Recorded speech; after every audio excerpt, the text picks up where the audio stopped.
안녕하세요. 경제뉴스 들려주는 남자입니다. 오늘 7월 21일 아침 뉴스 시작하겠습니다.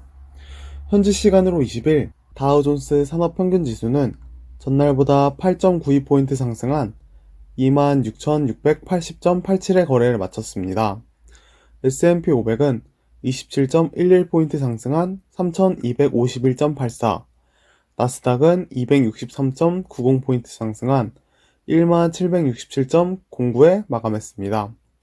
또한 원달러 환율은 1.9원 하락한 1203.2원, 금은 0.4% 상승한 1817.40달러, WTI는 배럴당 0.5% 상승한 40.81달러, 브렌트유는 배럴당 0.42% 상승한 43.32달러에 마감했습니다.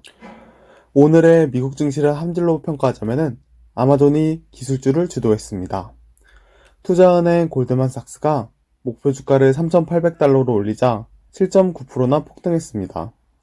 페이스북과 넷플릭스도 각각 1.4%, 1.91% 상승했고 애플과 아마존도 2.11%, 3.1% 상승했습니다. 마이크로소프트도 4.3%나 뛰었으며 테슬라도 9.7% 상승하였습니다.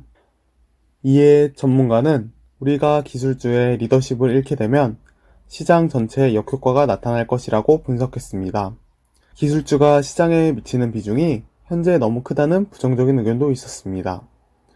또한 아스트라제네카와 옥스퍼드대는 1단계 임상실험 결과에서 백신 접종자 전원의 체내에서 중화항체와 면역세포인 T세포가 모두 형성되었으며 미국 제약사 화이자와 독일 바이오기업 바이오엔테크도 이날 실험용 코로나19 백신의 두 번째 초기 실험에서 면역 반응을 유도하는 데 성공했다고 밝혔습니다. 20일 코스피 지수는 전일 대비 2.99포인트 하락한 2198.2로 마감했습니다. 개인이 4,075억 원을 순매수, 외국인과 기관은 각각 761억 원과 3,291억 원을 순매도했습니다. 시가총액 상위 10개 종목 중 현대차만 상승하고 나머지 종목들은 모두 하락했습니다. 코스닥 지수는 전일 대비 1.26포인트 하락한 781.96으로 거래를 마쳤습니다. 개인이 1,177억 원을 순매수했고 외국인과 기관은 각각 999억 원, 131억 원을 순매도했습니다. 시가총액 상위 10개 종목 중 KMW, SK머티리얼즈, 에코프로비엠은 상승했고 셀트리온 제약, HLB, 셀트리온 헬스케어는 하락했습니다. 19일 라브 장관은 위구르 자치군의 집단 수용소 문제와 여성 강제 불임 시술 시행 의혹 등을 거론하며 중국이 엄중하고 심각한 인권 유린을 자행하고 있다. 아주 오랫동안 국제사회가 목격하지 못했던 과거의 일을 떠올리게 한다. 가만히 지켜보고 있을 순 없다며 홍콩과의 범죄인 인도 조약을 중단하거나 폐지하겠다고 밝혔습니다. 이에 류 샤오밍 영국 주재 중국 대사는 신장에 집단 수용소 같은 곳은 없으며 영국이 제재까지 나아간다면 중국도 단호하게 대응할 것이며 중미 관계처럼 되지 않기를 바란다고 말했습니다. 더불어 미국의 장단에 춤을 추지 않고 독자적인 외교 정책을 유지하기 바란다고 발언했습니다. 중국과 영국은 5월 말 중국이 홍콩보안법 입법을 추진한 이후 영국이 재외 교민 여권을 소지한 300만 명가량의 홍콩인을 받아들이겠다고 밝히자 중국은 노골적인 내정 간섭이라며 반발했고 이에 영국은 14일 자국 5G 사업에서 화웨이의 참여를 원천 배제하겠다고 발표하면서 갈등이 심화되고 있습니다. 중국에 진출한 영국 기업과 런던 금융시장 등에 대한 중국의 보복 제재 가능성이 거론되고 있으며 2022년 2월로 예정된 베이징 겨울올림픽 보이콧 가능성까지 나오고 있으며 만약 올림픽 보이콧이 현실화된다면 미중을 축으로 하는 신냉정 구도가 더욱 굳어질 것으로 보입니다. 정부, 그린벨트 해제 대신 다른 방안 찾는다. 지난주에 가장 이슈였던 서울시 그린벨트 해제에 대해서 20일 오전 청와대에서 문 대통령은 그린벨트를 미래 세대를 위해 해제하지 않고 계속 보존해 나가기로 결정했다고 언급했습니다. 하지만 주택공급 물량 확대 방안에 대해 다양한 국공립시설 부지를 최대한 발굴 확보, 그린벨트는 미래 세대를 위해 해제하지 않고 계속 보존, 국가 소유 태릉 골프장 부지를 활용해 주택을 공급하는 방안에 대해서는 계속 논의하기로 결정했다고 밝혔으며 그동안 그린벨트 해제 기대감으로 집값과 땅값이 일시적으로 상승했던 해당 지역은 그린벨트 해제가 무산되면서 호가가 다시 떨어질 것이라는 전망이 나오고 있습니다. 하지만 정부가 계속 논의하겠다고 밝혔던 국가 소유 태릉 골프장 부지를 활용해 주택을 공급하는 방안 때문에 태릉 군 골프장 일대 집값도 상승하고 있습니다. 코로나19 드디어 해결책이 나오나 코로나19로 인해 지구가 멈춘 상태입니다. 그런데 조금씩 희소식들이 나오고 있습니다.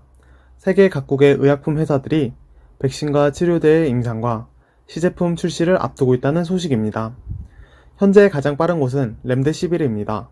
렘데시비르는 임상을 끝내고 제품을 판매 중이며 세계 각국에서 치료제로 사용하고 있습니다.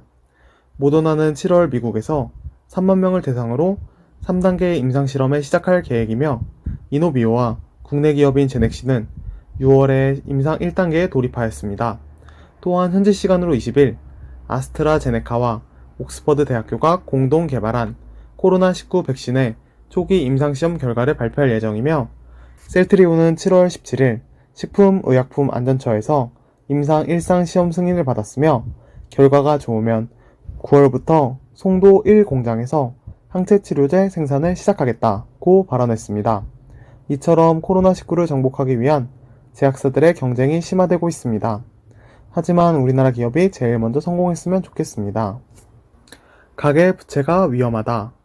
19일 국제금융협회에 따르면 올해 1분기 기준으로 세계 39개국의 GDP 대비 가계부채 비율은 한국이 97.9%로 가장 높았습니다.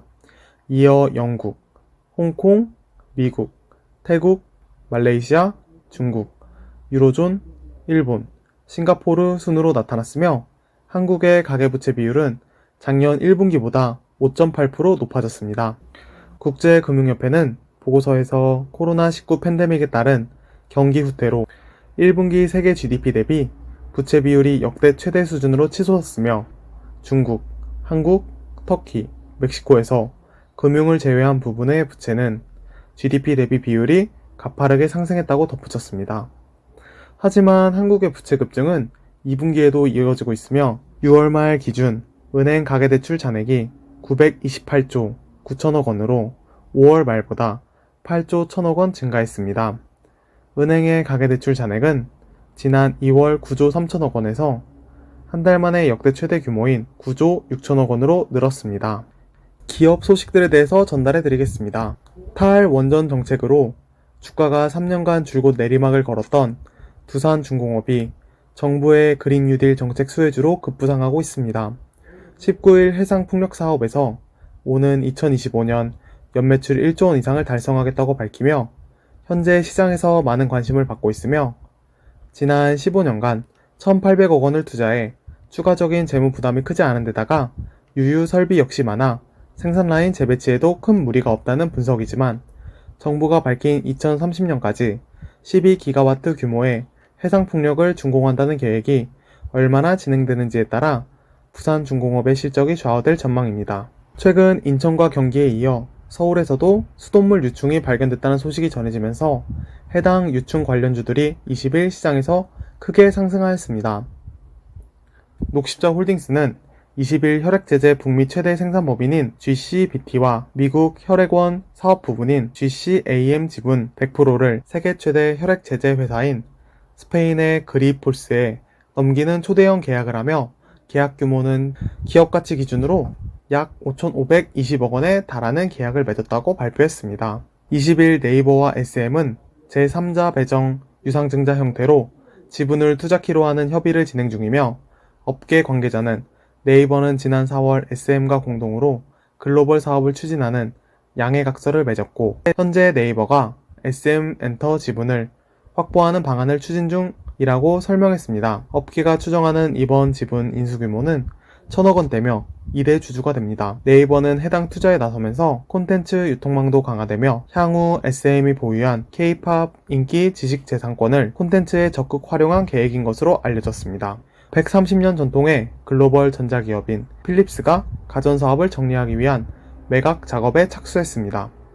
필립스 측이 한국 주요 대기업 가전사와 사모펀드 등 잠재적 매수자들과 개별 접촉에 나선 것으로 확인됐습니다. 시장에서는 필립스 측이 3, 4조 원대 매각 가격을 희망하는 것으로 알려졌으며 SK매직, 코웨이, LG전자 등이 인수에 관심을 가질 것으로 거론되고 있습니다. 오늘도 한국 증시, 미국 증시, 경제 뉴스들 소식 전달해드렸습니다. 오늘 하루도 화이팅 하시고 어제보다 발전된 오늘이 되셨으면 좋겠습니다. 오늘도 시청해주셔서 감사합니다.